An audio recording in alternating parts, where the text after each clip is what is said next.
Et bonjour. Dans cette vidéo, je vous amène avec moi pour le sixième jour de ma randonnée au fil du Verdon, au départ du Point Sublime qui me fera arriver au col d'Iloire, sur la commune de Éguines. Mais avant cela, je tenais à préciser que l'itinéraire que j'ai emprunté était différent de celui que j'avais envisagé. Principalement à cause de la météo. Je vous rappelle que depuis mon départ, je suis parti avec la neige donc au-dessus de la Foudalos et je me suis pris la pluie tous les jours. Chaque fin de journée, quasiment, je me suis pris la pluie. Et donc la météo était fortement défavorable pour faire le parcours que j'avais envisagé, c'est-à-dire au départ du Point Sublime, emprunter le sentier Martel, suivre sur le sentier de l'Imbu et sortir par le sentier Vidal, qui devait ensuite me mener par le GR jusqu'au col d'Iloire, sur la commune de d'Éguines. Non, d'ailleurs, c'était pas un GR, c'était le PR, qui est en dessous de la route. Mais donc hier soir, pendant que j'étais coincé sous la pluie, sous mon abribus au Point Sublime, avant que Philippe vienne me secourir et m'accueille chez lui avec Magali, j'ai pas mal communiqué donc par Messenger avec notamment avec Sébastien, principalement Sébastien des trekkers compulsifs, qui m'avait fortement recommandé de changer mon itinéraire et de ne pas emprunter surtout la sortie du sentier Vidal, qui à cause de la météo devait certainement être fortement impraticable, en très mauvais état, compte tenu aussi du fait que ça fait 5 jours que je marche et que j'ai un sac à dos de 22 kilos sur le dos. C'est vrai que c'est pas pareil que de le faire avec un sac à dos sur une journée de quelques kilos. Et donc Sébastien m'avait fortement recommandé de changer mon itinéraire, de ne pas emprunter ce sentier-là, pour éviter tout accident. Alors c'est vrai que j'étais pas très favorable à un changement d'itinéraire parce que je me disais que c'était un petit échec de ma part de ne pas faire l'itinéraire que j'avais prévu de faire depuis le début. Mais on va dire que ces arguments ont été plus forts, que la nuit a été bénéfique et donc ce matin quand je me suis réveillé j'ai en effet décidé de faire ce que Sébastien m'avait recommandé, c'est-à-dire donc de partir du Point Sublime, de suivre le sentier Martel, mais au lieu de m'engager sur le sentier de l'Imbu au niveau de l'intersection, de remonter plutôt au chalet de la Maline et de là aller jusqu'à la Palue, où du coup j'ai demandé à Marion de venir me récupérer de la Palue pour me mener au col d'Iloire en voiture, puisque forcément le chalet de la Maline est sur la rive droite et le col d'Iloire où je suis censé dormir est sur rive gauche. Donc à pied, il était impossible que je puisse faire la boucle. Donc en termes de kilomètres sur la journée, je suis plus ou moins sur les mêmes distances, ce qui n'empêche pas les kilomètres effectués sur la journée. Mais voilà, j'ai dû adapter un petit peu ce parcours et donc voilà. Donc dans cette vidéo, je ne vais pas suivre l'itinéraire qui était prévu sur la carte comme présenté au début. Mais voilà, je suis sorti au chalet de la Maline, je suis allé jusqu'au village de la Palue à pied, jusqu'au lavoir de la Palue. Et donc Marion est venue me récupérer en véhicule pour me faire le transport, pour me faire la transaction jusqu'au col d'Iloire où finalement j'ai bivouaqué. Allez, je vous montre tout ça, c'est parti.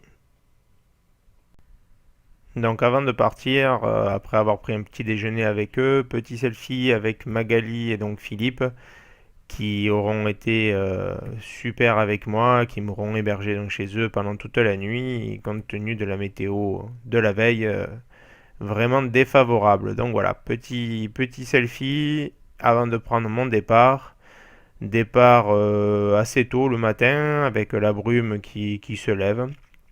J'emprunte donc le chemin, le sentier qui descend du Point Sublime jusqu'au départ du sentier Martel avec un point de vue sur le départ des gorges et en avant.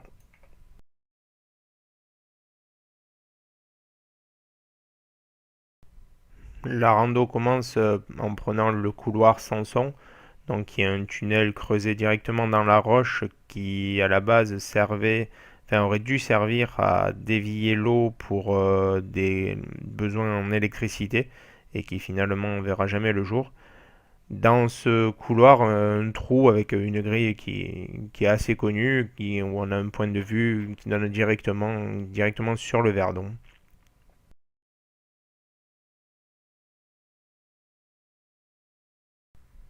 Petit passage délicat, entre guillemets, avec une main courante qui permet de gravir un petit peu ces quelques mètres en montant, puis de continuer le sentier à côté de ce superbe cairn où je pense que chaque année, plein de personnes mettent la petite pierre à l'édifice.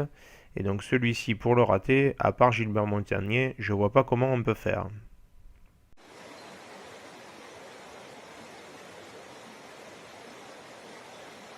Juste ces quelques secondes, je ne sais pas si vous entendez le bruit de l'eau, mais qui m'accompagne depuis quasiment le début. Et c'est un bon repère, ça berce, ça occupe l'esprit. Le sentier Martel, très agréable, humide, glissant, mais très agréable. Et donc bercé par ce bruit de l'eau en permanence. C'est très sympa. J'espère que vous l'entendez. J'ai aucune idée de ce que ça peut donner sur la vidéo. Le sentier continue par un petit passage, ça monte bien, des jolies marches, donc bon, on le prend tranquille, je le prends à mon rythme. N'oubliez pas que j'ai un sac de 22 kilos sur le dos, donc je le fais pas en courant, et voilà, un pas après l'autre, ça avance, donc tout en continuant le GR et en me posant sur des points de vue qui me donnent des axes sur le Verdon vraiment magnifiques. Arrive enfin la première grosse étape du sentier Martel, la Brèche Imbert, donc cette superbe montée en escalier en fer voilà, est un passage un peu délicat dans ce sens, puisque forcément c'est plus facile à descendre qu'à monter. Euh, mais voilà, j'y suis, je sais qu'il faut que j'aille jusqu'en haut, donc je prends mon souffle et c'est parti. Et nous y voilà, la brèche Ember, tant attendue, n'est-ce pas? Avec ses au moins 800 marches, sinon plus. Non, je rigole, il n'y en a pas autant, mais vu que j'ai le vertige, pour moi, ça fait au moins ça. Je vous laisse admirer par la même occasion le magnifique ciel bleu qui m'accompagne une fois de plus. Donc voilà, Brèche-Imbert, une des étapes majeures sur le sentier Martel, notamment dans le sens où je le fais, parce que les escaliers sont plus faciles à descendre qu'à monter. D'autant qu'avec mon sac, qui a tendance à plutôt vouloir me ramener vers le bas que de m'aider à monter, j'ai toutes les chances pour mettre un bon quart d'heure pour monter.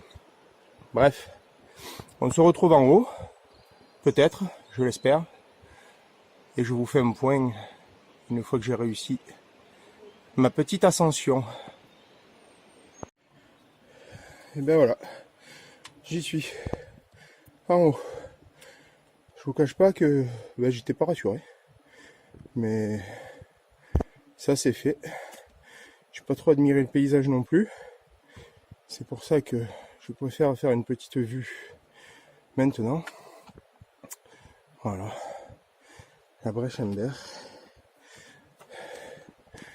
Alors je n'ose pas trop m'approcher parce que, comme je vous l'ai dit, j'ai le vertige. Mais voilà, ça donne ça. Alors, il y a un petit panneau qui détaille.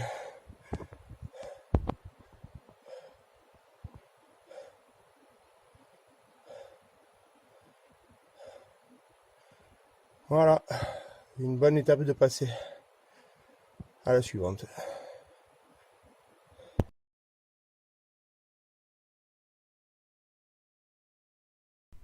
J'en profite pour faire une petite pause à la Mescla.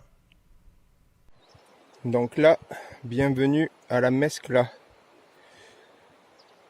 En face, vous avez l'Artuby qui vient. et qui se jette dans le Verdon. Moi, je viens de par là-bas, là-haut. Et voilà, le Verdon qui descend. Qui descend, qui descend, qui descend. L'Artuby et le Verdon qui suit son cours. Et moi le mien. J'avais franchement pas prévu de venir jusque là. 10 minutes de descente. Bien 15 de remontée du coup.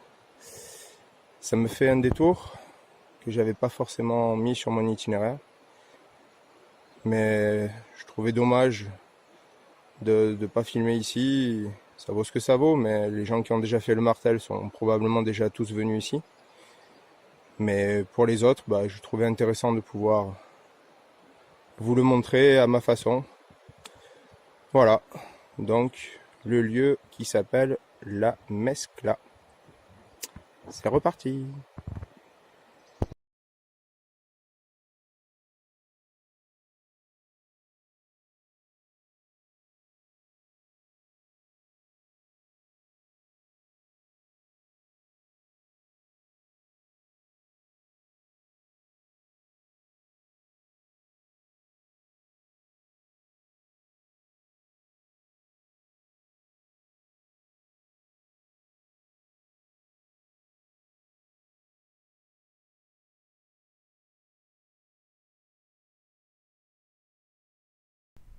Et voilà, me voilà donc à l'intersection où finalement le sentier Martel va pas tarder à s'arrêter, remonter jusqu'au chalet de la Maline ou alors bifurquer sur le sentier de l'Imbu.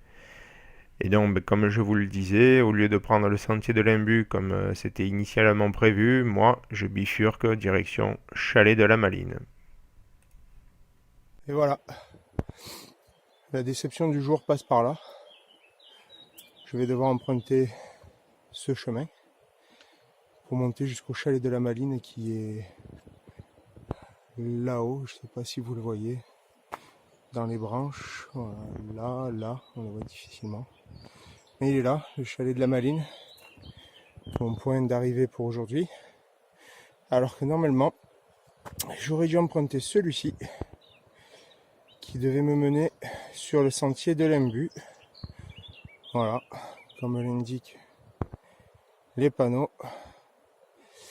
Mais bon, voilà, malheureusement, les choix, je me tiens à mes choix cette fois. Et donc je vais remonter à la Maline aujourd'hui. Et finalement, pas passer ni par l'Imbu, ni par le Vidal. Voilà. Donc, allez, on y va. Visiblement, 1 heure de côte. C'est parti.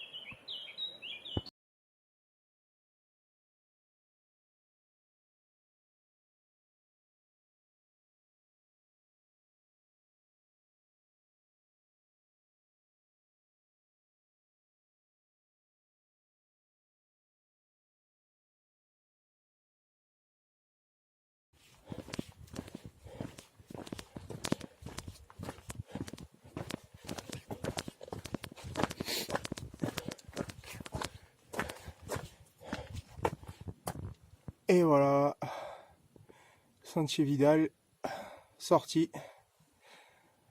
Il est, je sais pas en fait quelle heure il est. Il doit être pas loin de 14h45. Je suis parti ce matin à 10h. Voilà, je suis arrivé comme prévu au chalet de la Maline. Impeccable, une bonne cote, 280 de dénivelé là, depuis le croisement. En 45 minutes, ça s'est bien fait finalement. Voilà, je sais pas si vous voyez ici le tracé, pour ceux qui connaissent pas, hein, parce que bon, pour les autres, je vous apprends rien du tout. Mais voilà, je suis content de l'avoir fait. Itinéraire bis. Voilà, bon, toujours un peu cette idée en tête de ne pas avoir fait l'itinéraire voulu, mais je suis content. Et comme de par hasard aujourd'hui, bon, la journée n'est pas finie, hein, mais comme de par hasard aujourd'hui, il pleut pas. Voilà, franchement. Mais c'est comme ça. Allez, je vais me trouver un petit coin pour me poser. Bon là par contre, point sublime à 6h30. Je sais pas qui c'est qui calcule les durées, mais après 100 km, puisque ça faisait 5 jours que j'étais parti à peu près, après 100 km de marche, mon sac qui fait pas loin de 20 kg, et je l'ai réalisé en même pas 5 heures. Donc je sais pas qui c'est qui calcule 6h30, mais voilà quoi. Sachez que les durées sont un peu surestimées. Mais bon, au moins ça permet de prendre cool en famille. Petite pause au chalet avant de repartir. La vue est super sympa aussi de là-haut.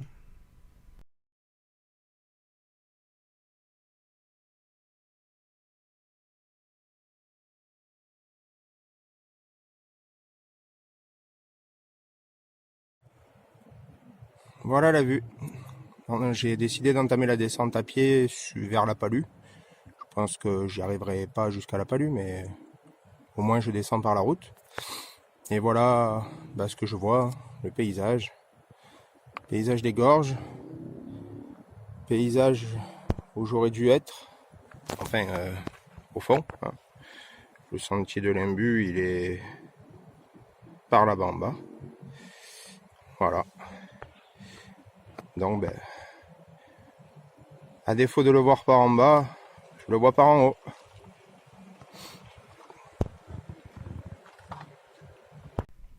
Allez, c'est l'heure.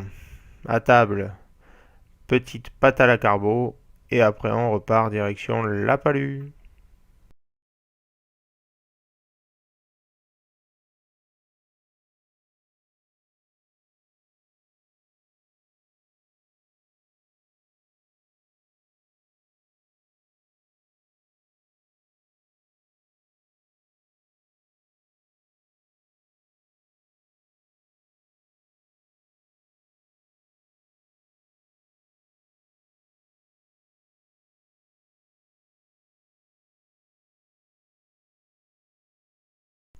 Et voilà, j'y suis. Donc, arrivé à la Palue par la route.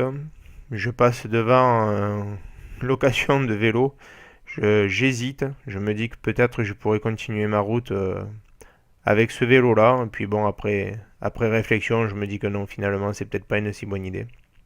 Et donc, en continuant quelques minutes, j'arrive finalement au lavoir. Au lavoir donc de la Palue, où ce petit écriteau, la plus haute fontaine, me donne quelques informations sur le lieu où je me situe. J'attends donc Marion qui tarde pas trop à me retrouver. Et nous voilà partis en voiture, direction Col d'Iloire, côté de l'autre côté du Verdon, où on va pouvoir planter la tente, préparer pour le bivouac pour la nuit, et se prendre une petite bière. Nous voici donc arrivés, Col d'Iloire. Fin de cette sixième journée, bien chargée malgré tout. Marion va dormir dans la voiture, moi dans la tente. Visiblement, je sentais pas assez le déo pour qu'elle accepte de dormir avec moi dans la tente. Et demain, elle va m'accompagner sur une petite journée, dimanche en famille, tranquille, où nous allons rallier le village de Bauduin au bord du lac de Sainte-Croix.